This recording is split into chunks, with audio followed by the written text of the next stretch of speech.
নমস্কার বন্ধুরা, নন্দন ক্রিয়েশনে আপনাদের সকলকে স্বাগত। আজ আমি একটা বেকারির বিস্কুট নিয়ে আপনাদের সামনে হাজির হয়েছি। এই বিস্কুটটি খেতে কিন্তু খুব খাস্তে হয়। বাচ্চারা তো অনেক সময় টিফিনের জন্য নানা রকম বায়না করে, তাই আপনারা যদি এই বিস্কুটটা তাদেরকে দেন তাহলে তারা কত খুশি হবে, বাচ্চারাও খুব খেয়ে ভালো লাগবে। আপনাদেরও তো নানা রকম খেতে ইচ্ছা করে, তা বাড়িতে একবার এই বিস্কুট যদি বানিয়ে খান কত আনন্দ লাগবে আপনাদের। তাই আমি আপনাদেরকে বলছি এই বিস্কুট একবার বাড়িতে বানাবেন। আমি কি করে বানাই আপনাদেরকে দেখিয়ে দিই। আর আমার ভিডিওটা যদি আপনাদের ভালো লাগে তাহলে আপনারা আমাকে লাইক, শেয়ার ও সাবস্ক্রাইব করে দেবেন এবং বেল বাটনটি প্রেস করে দেবেন। তাহলে আমি আবার নতুন নতুন ভিডিও নিয়ে আপনাদের সামনে হাজির হব। বেকারির বিস্কুট তৈরি করতে যে যে উপকরণগুলি লাগবে সেগুলি চলুন একটু দেখে নিই। ময়দা 400 গ্রাম, বেসন 200 গ্রাম, চিনি 150 গ্রাম, এটাকে গুঁড়ো করে নিতে হবে। জোয়ান 1 চামচ, কালো জিরে 1 চামচ, লবণ পরিমাণ মতো, খাবার সোডা 1 চিমটে, সাদা তেল 150 গ্রাম, ঘি 3 চামচ। তবে এই বিস্কুটটি কিভাবে বানাচ্ছি আপনাদেরকে একটু দেখিয়ে দিই।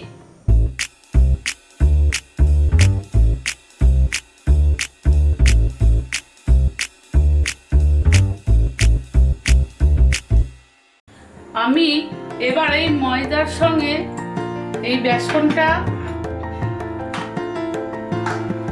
চিনিটা এবং জোয়ানটা একটু হাত দিয়ে এমনি করে নেড়ে দিলে একটু গন্ধ হয়, সেই জন্য একটু নেড়ে দিলাম। এবার কালো জিরে, লবণ,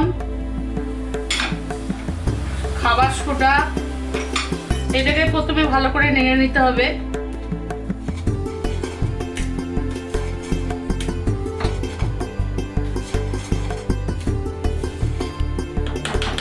তারপরে সাদা তেল ও ঘি, সব উপকরণগুলি একসঙ্গে হাত দিয়ে ভালো করে মেখে নিতে হবে। এমন ভাবে মাখতে হবে, দেখতে হবে হাতের মুঠোতে ধরা যায় কিনা।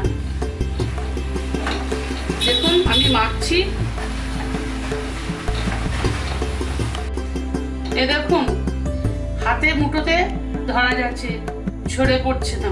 তাহলে এই আমার মিশ্রণটা ঠিক হয়ে গেছে। এবার আস্তে আস্তে সামান্য একটু জল দিয়ে এটাকে একটা ডো বানিয়ে নেব। আমার মাখানাগুলো হয়ে গেছে। আমি এবার আস্তে আস্তে একটা একটা করে বিস্কুটগুলো তৈরি করব। এদিকে আমি গ্যাসের মধ্যে একটা প্যানে একটু বালি দিয়ে এটা গ্যাসটা কমিয়ে দিয়ে গরম করতে দিয়েছি। দিয়ে এবার আমি বিস্কুটগুলো আস্তে আস্তে একটা একটা করে তৈরি করে নেব। দেখুন আমি বিস্কুটগুলো আবার বানিয়ে রেখেছি। এরপর আমি এরকম একটা বাটি বা কেকের বাটি নিলেও হবে। এইরকম একটা বাটিতে আমি একটু সাদা তেল ব্রাশ করে নিলাম। এরপর আমি একটা স্ট্যান্ড দিয়েছি এবং বালির মধ্যে এই স্ট্যান্ডের উপরে এটা বসিয়ে দিলাম। এবার এইগুলো আস্তে আস্তে দিয়ে দিতে হবে।